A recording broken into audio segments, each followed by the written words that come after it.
বাংলার বাড়ি প্রকল্পের টাকা কিন্তু মুখ্যমন্ত্রী মমতা বন্দ্যোপাধ্যায় আজকে সিঙ্গুরের সভা থেকে ছেড়ে দিয়েছে। যেরকম কথা ছিল 28 তারিখ ছাড়বে, তো আজকে কিন্তু বোতাম টিপে তিনি এই যে টাকাটা ছাড়ার তার কিন্তু শুভ সূচনা করে দিয়েছেন।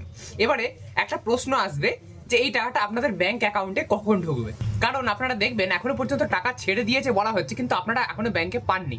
অলরেডি হয়তো চেক করে ফেলেছেন কিন্তু ব্যাংকে দেখতে পাচ্ছেন না, তাহলে টাকাটা আপনারা কবে পাবেন সেটাই আজকের এই ভিডিওতে বলবো। কিন্তু তার আগে আপনারা দেখে নিন যে মুখ্যমন্ত্রী মমতা বন্দ্যোপাধ্যায় আদৌ টাকাটা ছেড়েছে কিনা। যদি এই প্রমাণটা না দেখায় তাহলে আপনারা অনেকেই বিশ্বাস করবেন না। তো আগে মুখ্যমন্ত্রী মমতা বন্দ্যোপাধ্যায় সভা থেকে যে টাকাটা ছেড়েছেন সেটার প্রমাণ দেখুন, তারপর আমি বিস্তারিত আলোচনায় আসছি। এখন আমরা সাক্ষী থাকবো এক ঐতিহাসিক বিরল মুহূর্তের, যেখানে মাননীয় মুখ্যমন্ত্রী মমতা বন্দ্যোপাধ্যায়ের ঐকান্তিক প্রয়াসে শুভারম্ভ হতে চলেছে রাজ্য সরকারের নিজস্ব তহবিল থেকে পরিচালিত বাংলার বাড়ি গ্রামীণ আবাসন প্রকল্পের দ্বিতীয় পর্ব। আমরা মাননীয় মুখ্যমন্ত্রীকে অনুরোধ করব বাংলার বাড়ি গ্রামীণ আবাসন প্রকল্পের দ্বিতীয় পর্বের শুভ সূচনা করতে।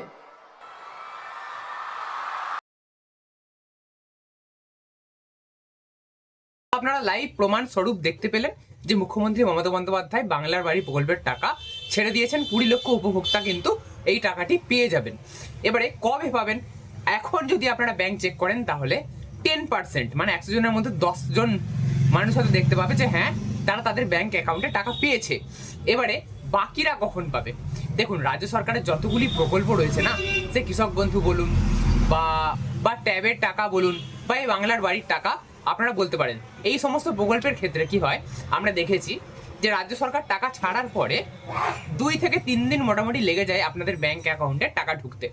এটা কিন্তু একটা প্রসেস, কারণ রাজ্য সরকারের সমস্ত প্রকল্পের টাকা ম্যানুয়ালি, মানে ব্যাংকের অ্যাকাউন্ট নাম্বার আর আইএফএসসি কোডের উপরে ভিত্তি করে কিন্তু পাঠানো হয়।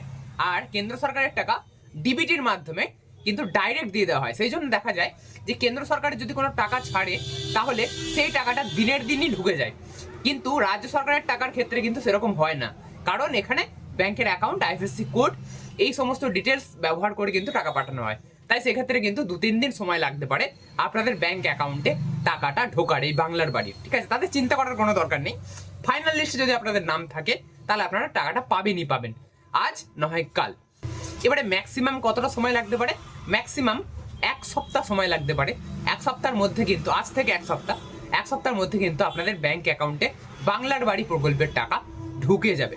এবারে সেই টাকা নিয়ে আপনারা কাজে লাগান। আপনাদের ভালো লেগেছে বলেই আমি মনে করব। যদি আজকের ভিডিওটা আপনাদের ভালো লেগে থাকে তাহলে অবশ্যই লাইক করবেন। এরকমই নতুন নতুন আর ইন্টারেস্টিং ভিডিও পেতে অবশ্যই চ্যানেলটি সাবস্ক্রাইব করে রাখতে ভুলবেন না।